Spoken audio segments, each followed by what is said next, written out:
Okay, I'm going to start this one off with a spoiler warning. A very, very big spoiler warning, okay? The kind of spoiler warnings that only pop up every so often in a shonen manga, where it's literally the reveal of one of the major questions of said shonen manga, okay?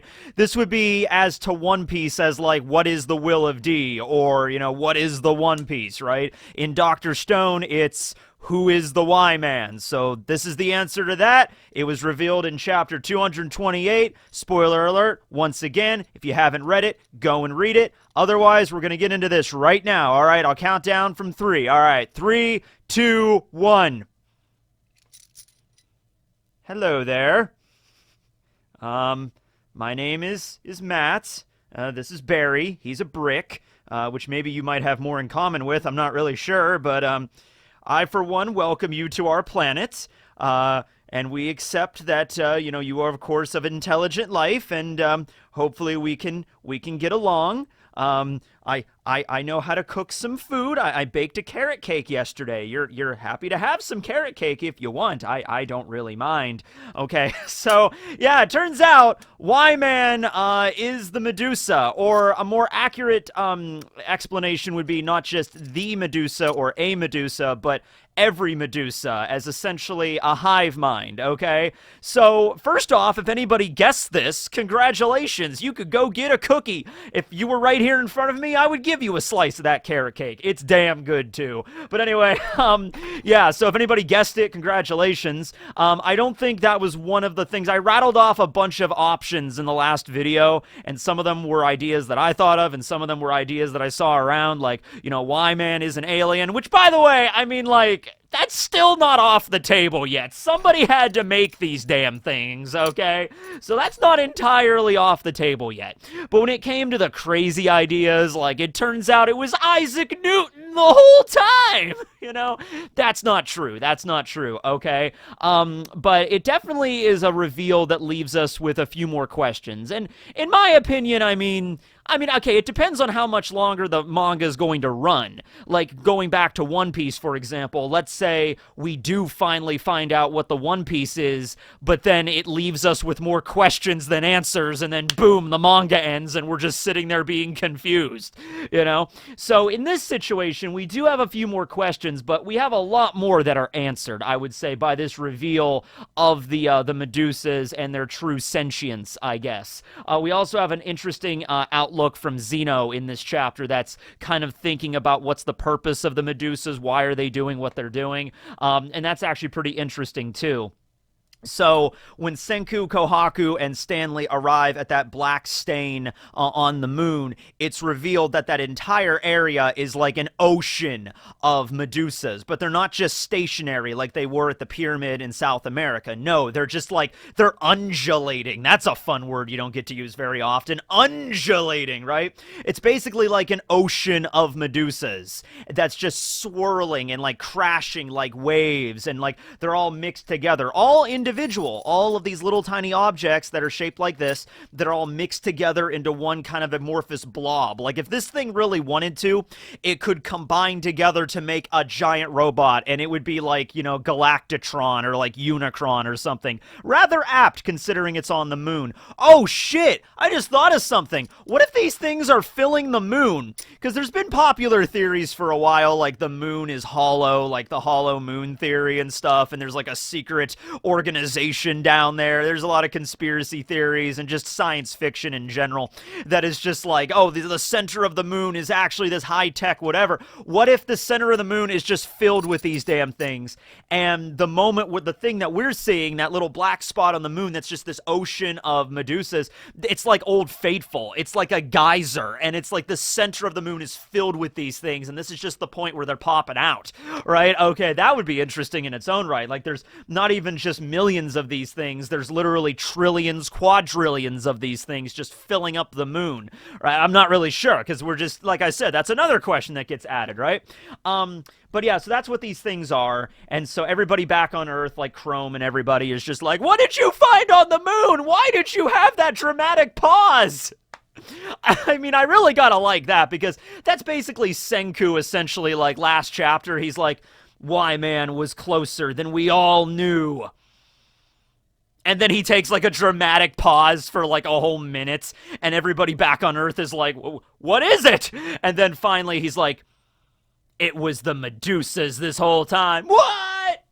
I don't know where this was stated. I've seen or I've heard people say this. It's one of those things that's like, I don't know if it was just a rumor that was created somewhere and then the internet just ran with it. But if anybody could cite this source, and it might just be in one of the tankobons I have back here. It might be in one of these, like one of Boichi's or it would be Inagaki's notes or something. So let me know. But the idea is that at some point, Inagaki talked about Dr. Stone, and he said that the only science fiction element of Dr. Stone would be the Medusa devices themselves. All right, because people are asking him, you know, well, is it an alien? Is it like other dimensions? Is it time travel? Is it like, you know, another version of Senku, like a robot Senku? Like, you know, what's going to be the direction here? And the way that people are saying, like Inagaki said, the only science fiction would be the Medusas. And it turned out to be true if that was the case, because the Medusas are the Y-Man. They're everything, okay? Once again, I don't know if he actually said that. Let me know where he did say that so I can double check that information. Okay, so the Medusas are sentient and they are capable of individual thought. They're not like... You want to say they're a hive mind, and they might be kind of a hive mind, but the individual parts are capable of having different opinions. So it's not like, you know, the decision of the mass is the decision of every individual, okay? It's like broken up. Because the Medusa that they brought from the Earth, which would have been the one that they got from Treasure Island, because remember, all of the Medusas that they found in the pyramid, those were the ones that initially petrified the planet way back, you know, 3,000 years ago, and they're all dead. You know, they're all long dead at this point, okay? They even mentioned that. So they were basically using those to bash them apart and paste them to the side of a boat for radar, you know, to be, you know, invisible to radar and stuff. And so those ones were pretty much useless other than just, like, researching to figure out what's inside of them, right? Which I'm not really sure. How would these ones feel about that? That's another question. Are they capable of feeling pain? That's another thing, because if they're capable of feeling pain, we basically, like, there was chapters where Tsukasa was just shattering them with brass knuckles, and just like, you have destroyed us, why? You know, just like, something like that, right? But no, the one that they brought from Earth, which was the one on Treasure Island, the one that, you know, they fought against during that arc and everything, Ibarra and everything had that one, right? So that one's the one in the capsule, and so it kind of, like, hovers in front of everybody, and it's the one that is just like, hello, and Senku's like, okay, so you're Y-Man, right? And the Medusa's like, yes, and it's very creepy, because it's using, like, a synthetic voice over a radio speaker is how this thing is communicating. In the anime, it'll be way more, like, clear on how the communications work, but it'll also be very, very creepy, I think.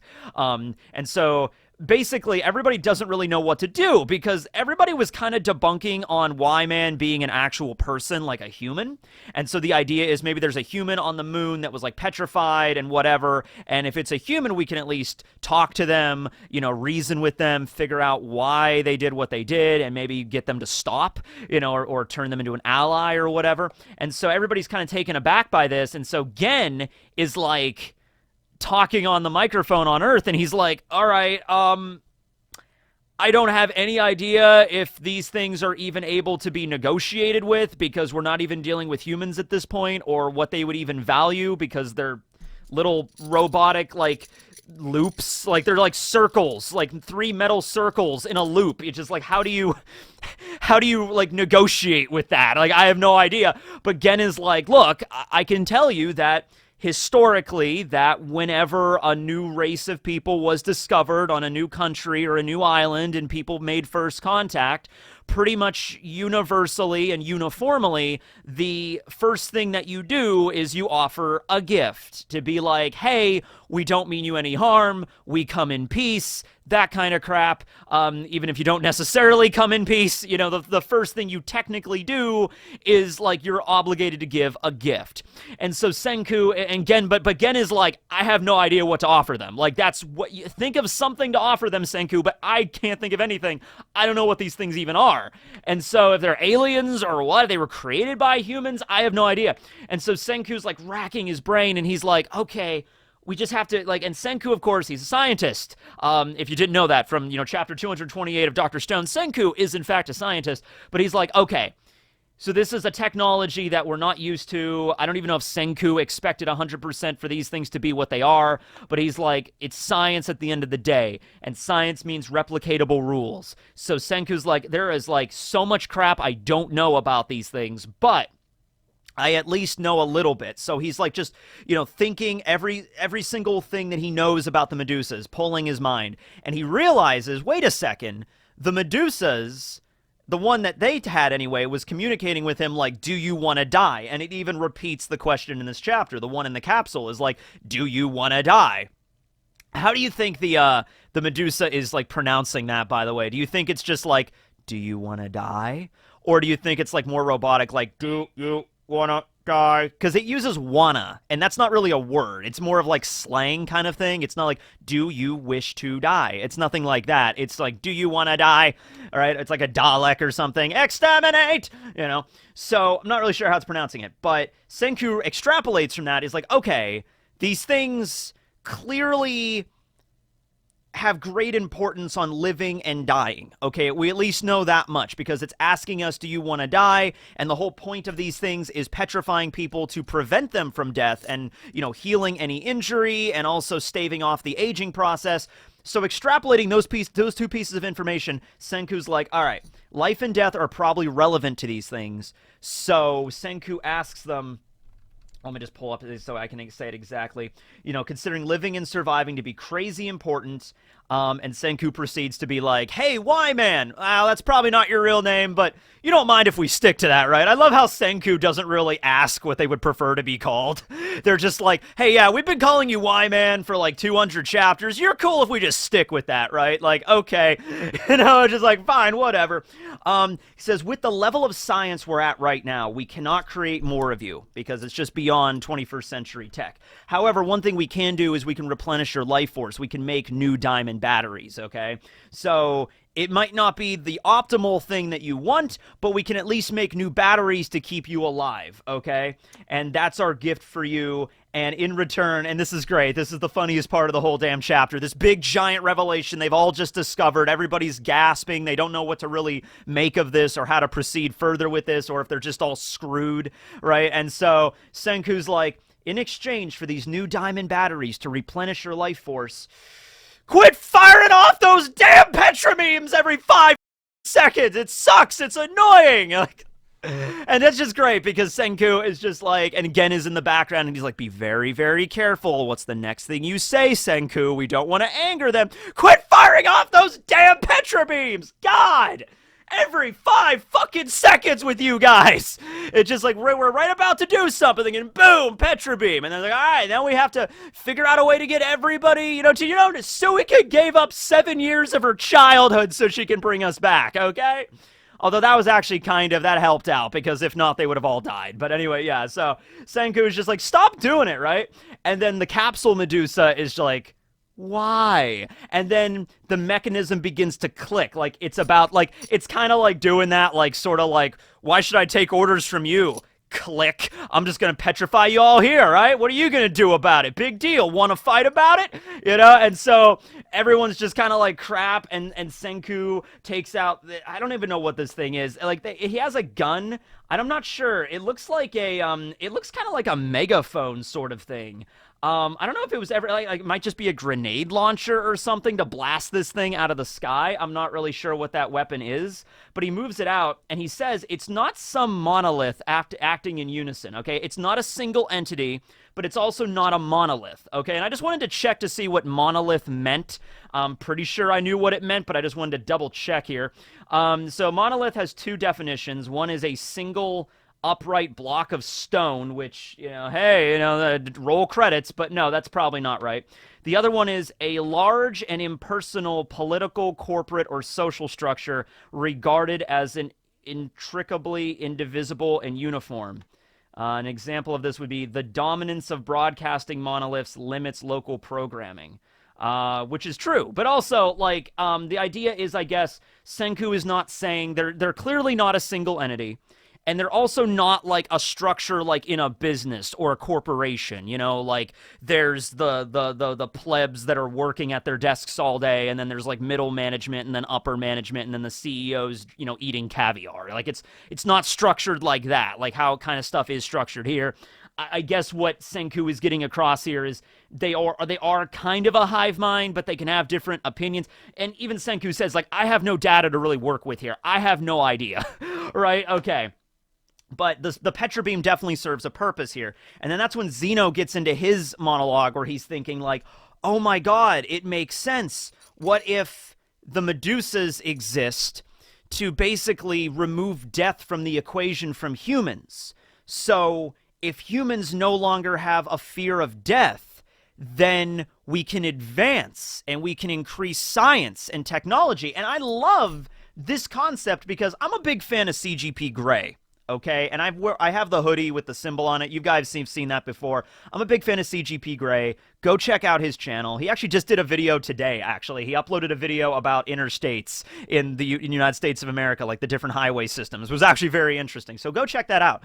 But there was a video he did a couple years ago that was beautiful. It was animated, and it was an allegory of death. The idea of the video was like death is represented by this giant dragon, and this giant dragon shows up and, you know, it eats humans and everything, and it just, you can't get rid of it, and it's just there. And so the idea is humans eventually just became complacent with the dragon and just accepted the dragon, and in some cases were actually okay with the dragon because, like, the dragon does a job, the dragon does its thing.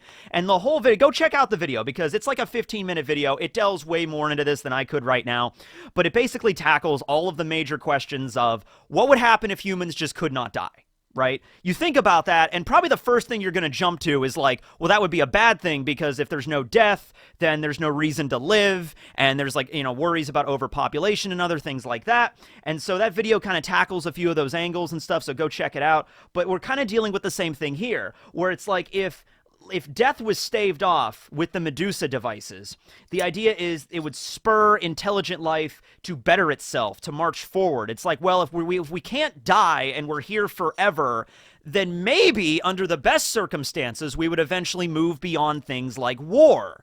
We would stop fighting with each other, because I want to bring this up here, and this is not like some kind of genius level 5,000 IQ to understand this.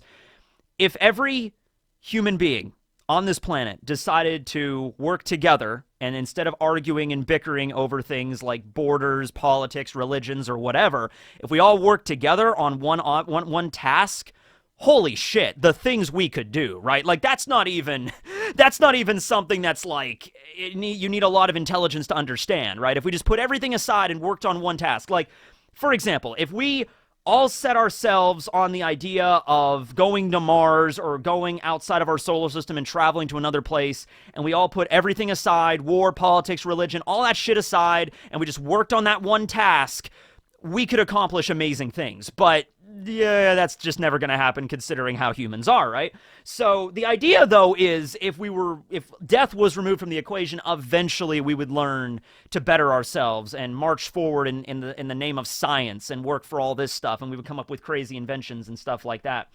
As Zeno says here exactly, why man's true identity is the Medusa devices themselves. Petrification offers everlasting life, and by dangling that reward, they spur intelligent life to better itself, to march forward toward progress.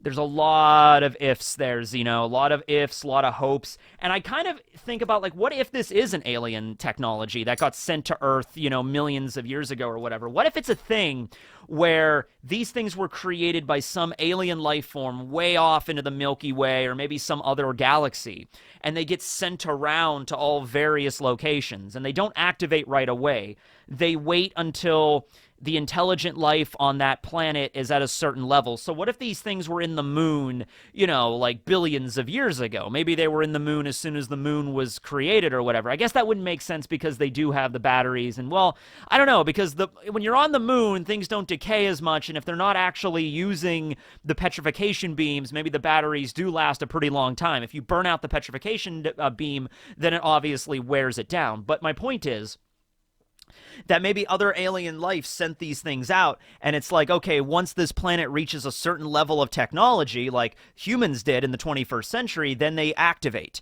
and then they figure out, okay, we're going to petrify humanity, and so that way they know to better themselves. But I'm not really sure, because then the way they petrified them was like 3,000 years of petrification. You know what I mean? Maybe the Medusas realized, oh, humans won't have any hope of doing this, so we're just going to petrify them, hopefully forever.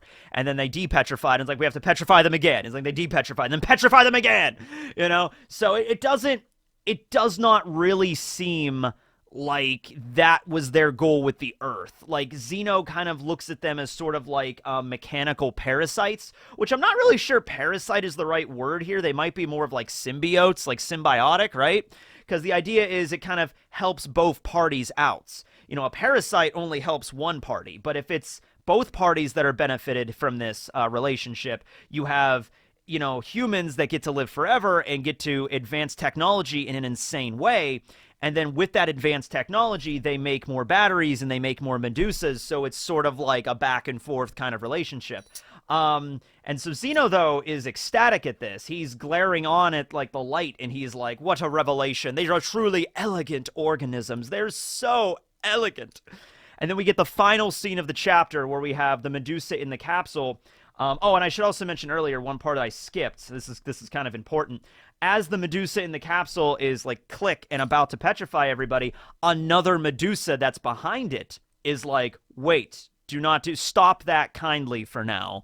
Just wait a moment, be still. So there's another Medusa telling this Medusa, hey, don't fire off the Petra beam yet. There's something else we got to do. And it makes sense, though, even if they might be a hive mind, but keep in mind, this one, the one in the capsule, has been separated for, hundreds of years, because this was the one that got the only surviving one from Treasure Island that was like during Matsukaze's day, and that was like a couple centuries back, maybe like 300-400 years ago. Okay, so this one has been separated from the group, the hive mind, for many centuries. So this thing might have actually, because when they're separated, maybe they develop their own personalities and their own idiosyncrasies and stuff like that. But when they're part of the hive, they're just like, we are one. And then this one's kind of like the rogue that kind of went off and got separated. And also, if it's equipped with like a cybernetic processor, a learning computer. If it's like Skynet, if it has like a learning computer, right, and it's like learns as it's around people, it might have learned hostility and things from being around Ibarra and the Treasure Islanders for so long, right? Because Ibarra used this thing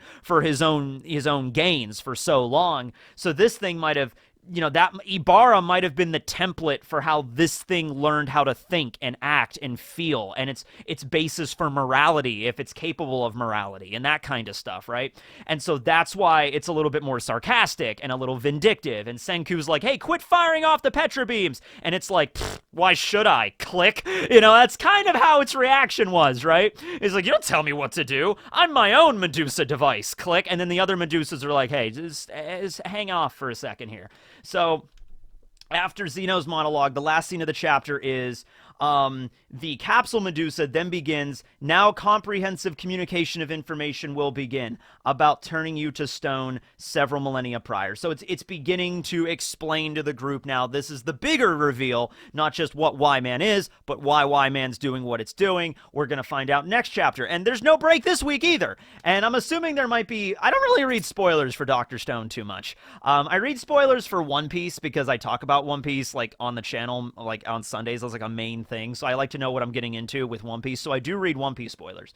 But I usually don't read Dr. Stone spoilers that much. I do every now and then. But I kind of like, especially where we're at right now, it's kind of like in One Piece, if we got close to learning what the Will of D was or what the One Piece was, I probably would not read the spoilers that week because that's one of those things I want to be kept secret.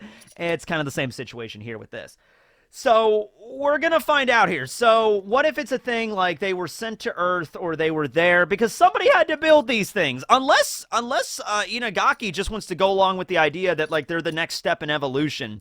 Like, mechanical based like silicon life, I guess, or whatever these things are made out of on the molecular level. They just evolved as organisms, right? They might be machines and they require a battery to function. But I mean, hey, that might sound ridiculous and fantastical, but really, I mean, when you break it down, look at humans. I mean, we're carbon-based life, and you wouldn't say that humans run on a battery, but that's kind of like what our heart is. That's kind of like what our organs are doing, right? And we have a set amount of time. We have a set lifespan. We don't live forever.